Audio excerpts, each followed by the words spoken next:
আজ তোমাদের শোনাচ্ছি সুনীল দাসের এক ঢিলে দুই পাখি।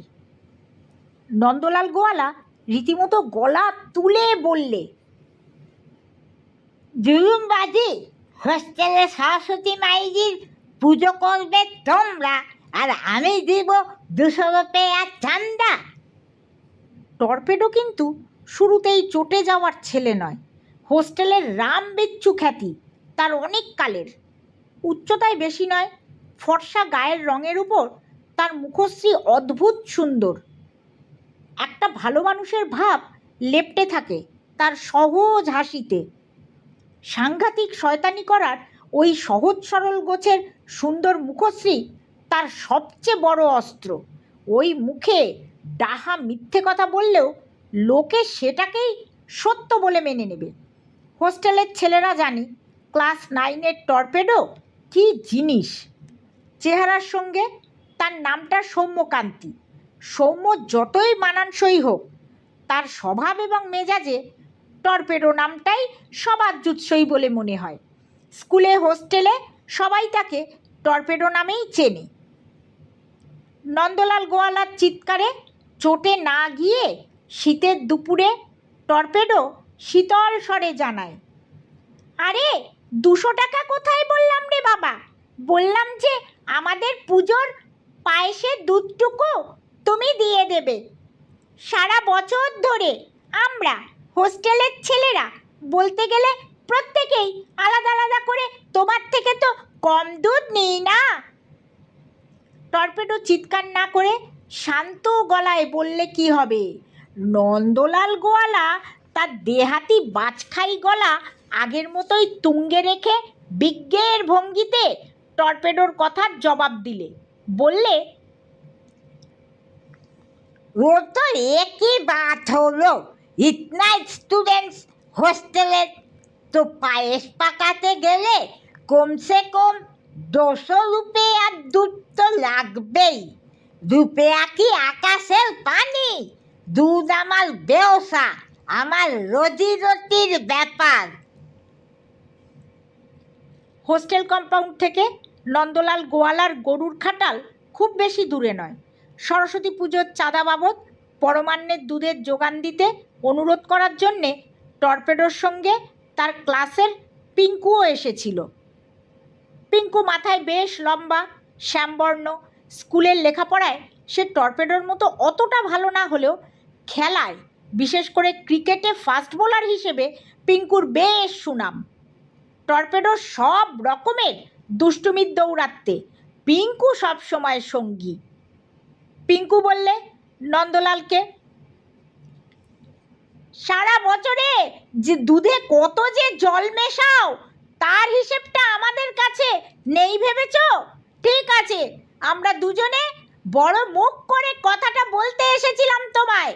এখন ব্যাপারটা তোমার ওপর, দিলে দেবে, না দিলে কিছু করার নেই আমাদের। তবে না দিয়ে তোমার লাভ হবে না, এটুকু এখনই বলে দিতে পারি। টর্পেডোকে তুমিও তো নতুন দেখছো না। আগের মতোই গলা চড়ে থাকলো নন্দলালের।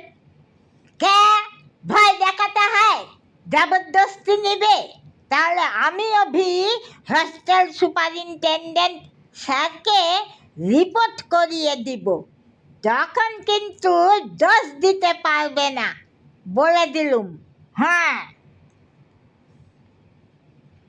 টর্পেডো এবার রীতিমতো রেগে গেল, কিন্তু এবারেও সে গলা তুলল না। শুধু বলল, ঠিক আছে ঠিক আছে, কিচ্ছুটি দিতে হবে না তোমায়। মেশাও, আরও বেশি করে জল মেশাও দুধে। বলে টর্পেডো পিঙ্কুকে নিয়ে নন্দলাল গোয়ালার খাটাল থেকে হোস্টেল চৌহদ্দিতে চলে এলো। হোস্টেলের বড় ঘেরা কম্পাউন্ডের বাউন্ডারি পাঁচিলের মধ্যে মস্ত এক লোহার গেট।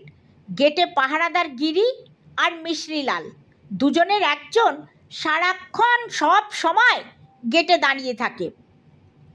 হোস্টেলে ফিরে আসতে আসতে টর্পেডো একটা কথাও না বলাতে পিঙ্কু বুঝল নন্দলাল গোয়ালার উপর টর্পেডো রেগে গেছে মারাত্মক। এর ফল নন্দলালের পক্ষে মোটেই ভালো হবে না। টর্পেডো ওকে ফ্যাসাদে ফেলবেই। বিশেষ করে সুপারিনটেনডেন্টকে বলবে বলে নন্দলাল তোর পেয়ে মারাত্মক ভুল করেছে। এই তরপানির জবাব টর্পেডো দেবেই দেবে। নন্দলাল গোয়ালা দুধে জল মিশিয়ে এত লাভ করে, আর হোস্টেলের পুজোয় চাঁদা চাইলে ও সুপারিনটেনডেন্ট দেখায় যখন তখন, আর ওর থেকে দুধ কেনা নয়। কাল থেকেই সবাই একসঙ্গে ওর থেকে দুধ কেনা বন্ধ করবে। এই সিদ্ধান্ত ঠিক হয়ে গেল হোস্টেলের ছেলেদের মধ্যে। এটা করলেই নন্দলাল জব্দ হবে। কিন্তু টর্পেডো ছেলেদের বলল, না, কাল থেকে দুধ বয়কট নয়, সরস্বতী পুজো পর্যন্ত নয়। কেননা আমার মাথায় অন্য একটা মতলব আসছে নন্দলালকে জব্দ করার। বরং নন্দলালের সঙ্গে সবার সম্পর্ক আরও ভালো করে নিতে হবে এ কদিনে। তারপর ঠিক সময়ে মধুরেণ সমাপয়েত করা যাবে। টর্পেডো বলছে যখন, তখন তাই হোক। হোস্টেলের সবাই একমত হয়ে অপেক্ষা করতে থাকলো টর্পেডো কি করে দেখার জন্যে। এর মধ্যে কেবল একজন বন্ধ করেছে নন্দলালের গোয়ালের দুধ কেনা।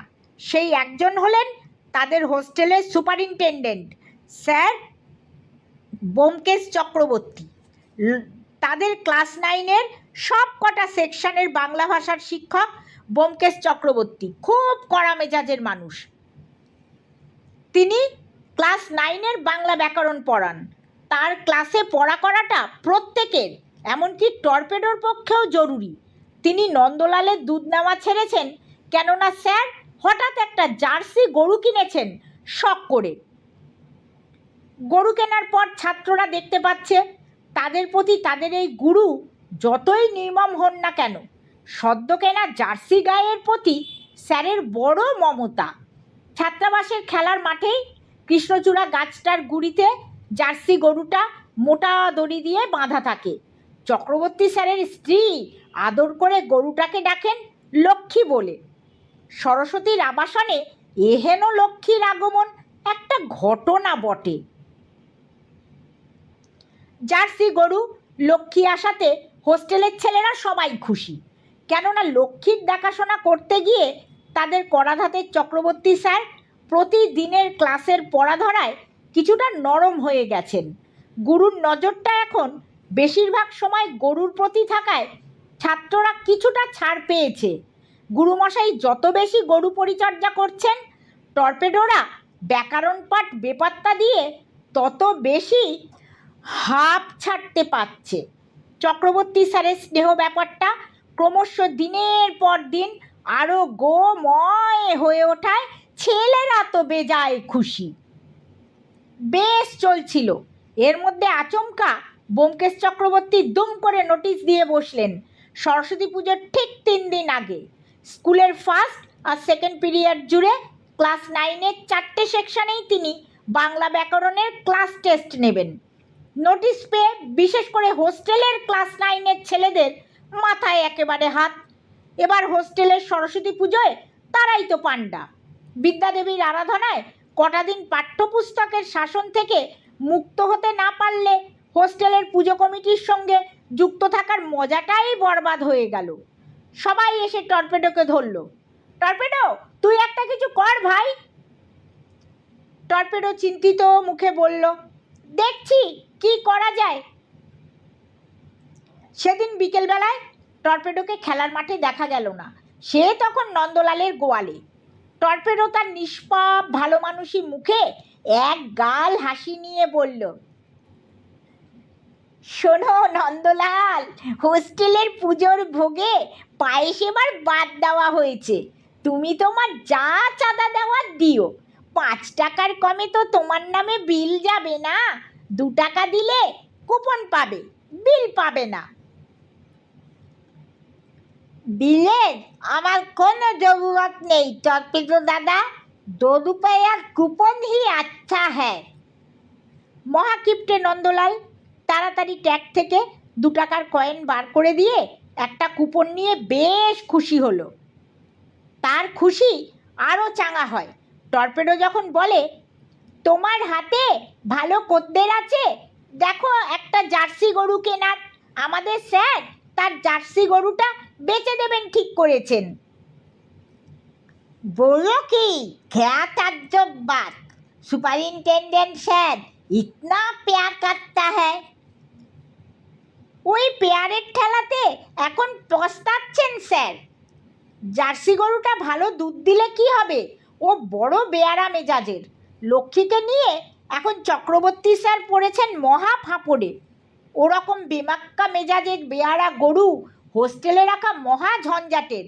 খদ্দের পেলে আজই স্যার লক্ষ্মীর ঝক্কি ঘাট থেকে নামাতে চান।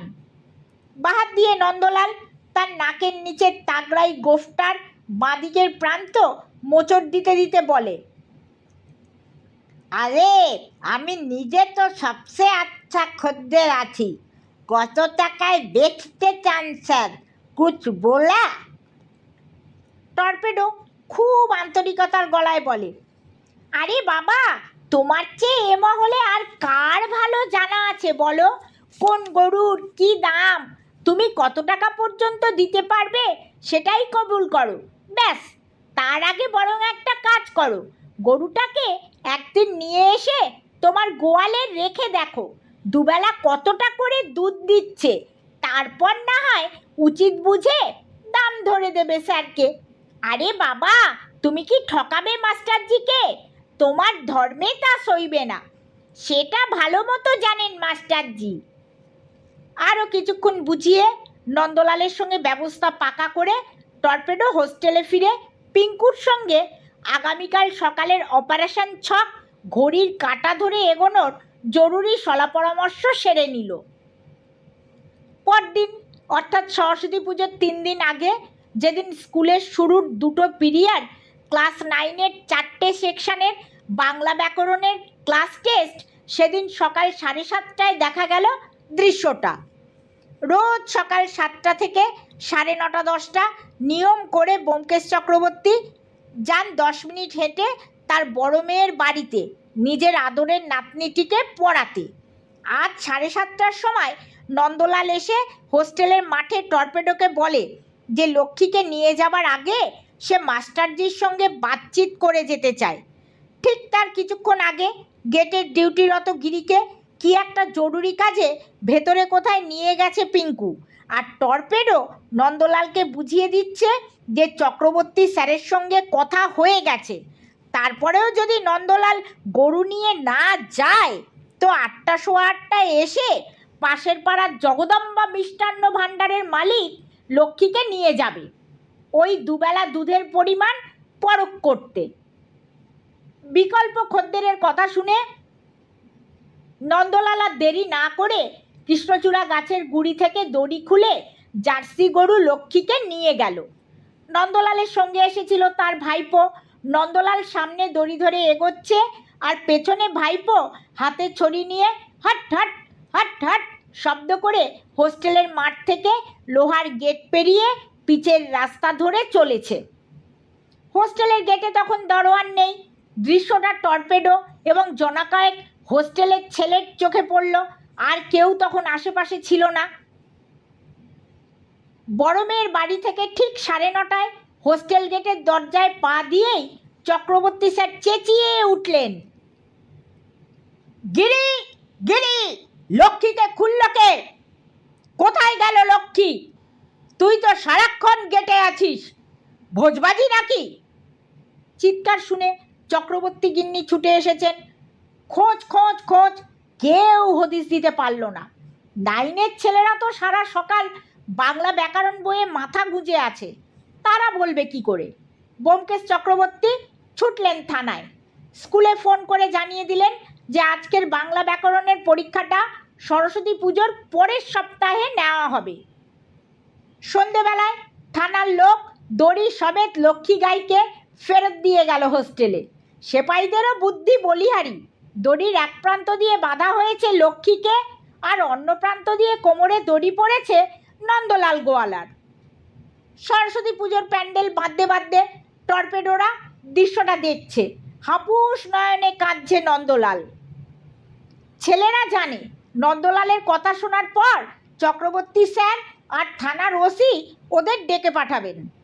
তারা এও জানে এইসব সংকট থেকে কিভাবে কেটে বেরোতে হয় সে ব্যাপারেও টর্পেডোর জবানির জবাব নেই। তার আগে সকলে জানতে উৎসুক, থানায় নন্দলাল গোয়ালার জরিমানা কত টাকা হলো? চাঁদার জন্যে যে 200 টাকার দুধ সে দিতে চায়নি, সেটার চেয়ে কম নয় নিশ্চয়ই।